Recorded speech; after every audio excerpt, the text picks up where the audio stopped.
In a sun-drenched Nigerian village lived 3 brothers.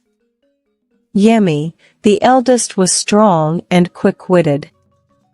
Bolu, the middle brother, was known for his gentle nature, and the youngest, Femi, was full of mischief and laughter.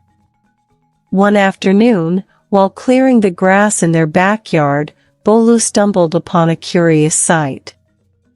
It was a half-buried drum. He called on his brothers Yemi and Femi to come take a look.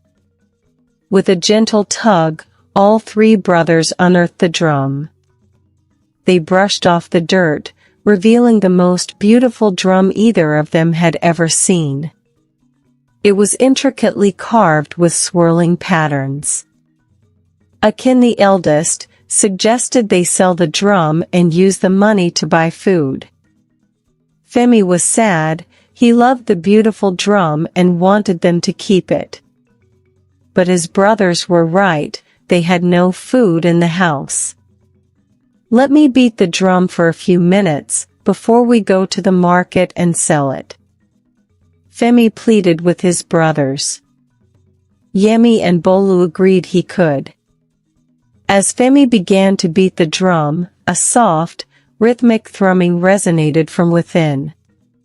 To their amazement, a cloud of fragrant steam erupted from the drum, and before them materialized a plate piled high with steaming yam porridge and beef stew, their favorite meal. Yemi, ever the curious one, quickly grabbed a spoon and tasted the meal. "It's real food, and it's so delicious," Yemi announced before taking another spoonful of the delicious yam porridge. The brothers couldn't believe their luck. They had discovered a magic drum in their backyard. News of the magical drum spread through their village like wildfire. Every day, the brothers would tap the drum for food. A delicious egusi soup with pounded yam one day, a platter of crispy puff-puff pastries the next. Their bellies were perpetually full, and their laughter echoed through the village. However, with each passing week, their desires grew. They tapped the drum for new clothes, vibrant and colorful fabrics. Next, it was for shiny coral beads and gold jewelry. Soon, their little house overflowed with clothes and ornaments, leaving no room for their simple joy.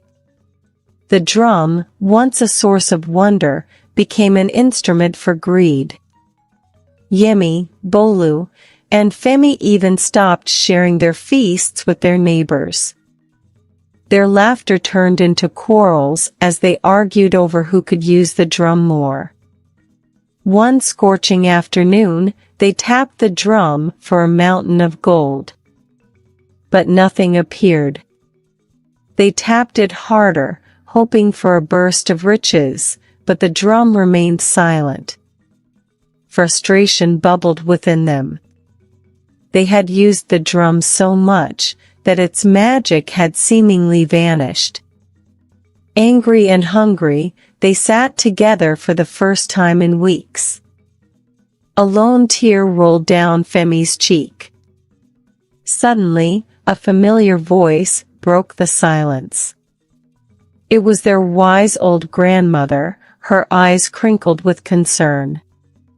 "My dears," she said gently, "magic thrives on gratitude, not greed. It's the simple joys, shared with love, that truly nourish the soul." Shamefaced, the brothers realized their mistake.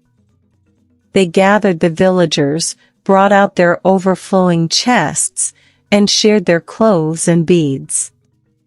As the laughter and chatter returned, they tapped the drum one last time. This time, a single, fragrant plate of jollof rice materialized. It wasn't much, but it was enough. From that day on, the brothers used the drum sparingly, cherishing the simple things, and sharing their good fortune with the village. They learned that true happiness comes from sharing, not from endless accumulation. And the magical drum, their reminder, continued to thrum softly, a gentle guardian of their newfound wisdom. Little ones, greed can spoil even the sweetest magic. While it's tempting to wish for more and more, true happiness comes from appreciating what you have and sharing it with others. The magic drum represents the abundance that surrounds us, but it's only through gratitude and generosity that we can keep it flowing.